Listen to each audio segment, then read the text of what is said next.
Breaking news, my darlings. Prince William has entered his villain era again. Reports say he's one jam jar away from flipping Buckingham Palace upside down. Why? Because Meghan sent a gift basket to her friend, with jam, kindness and her HRH title signed in a note. And suddenly it's DEFCON 1 in the British media. Honestly, are they okay over there?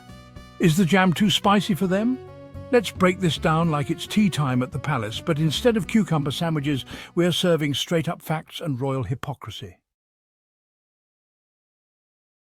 Picture this moment.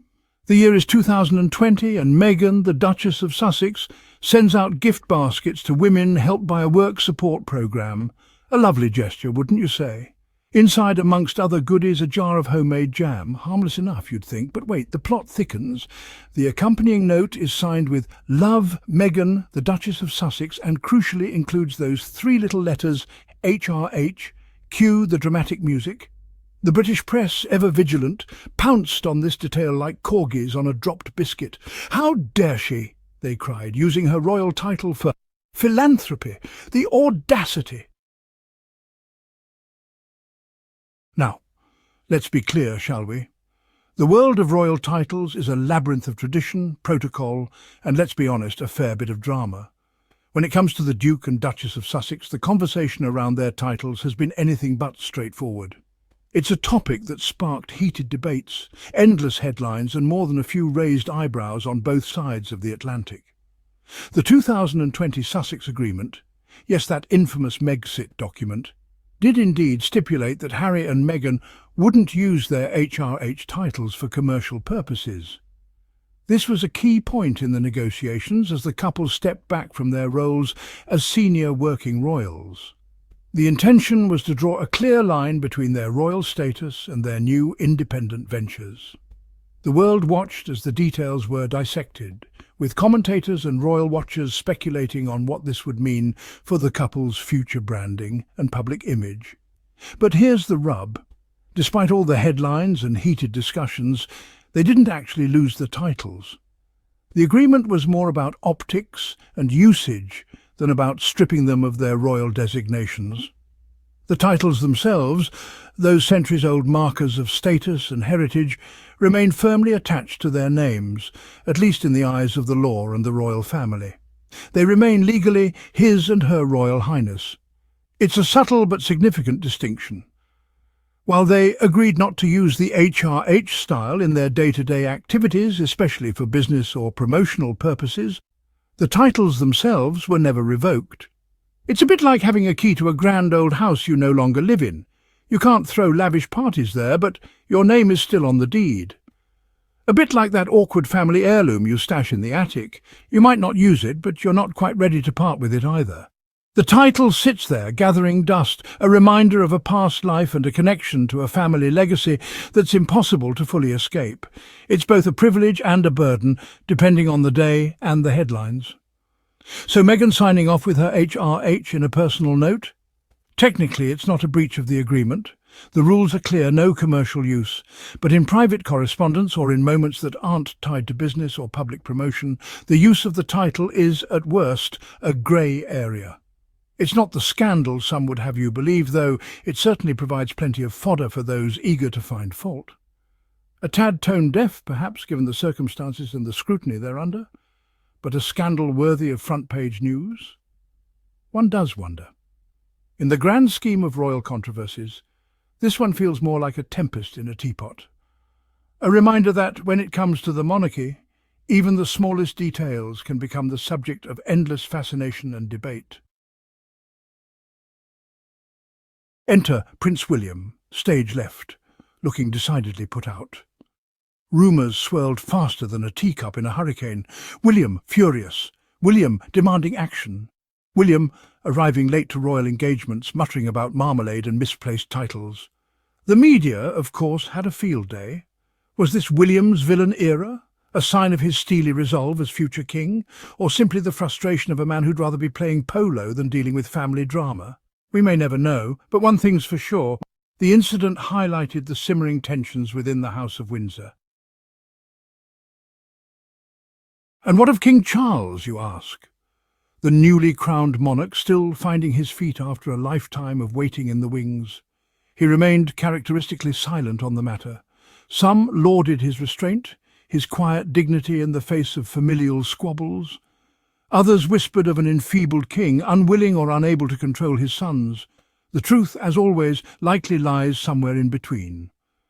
Perhaps Charles, weary of the constant drama, simply decided a jam jar wasn't worth the royal row.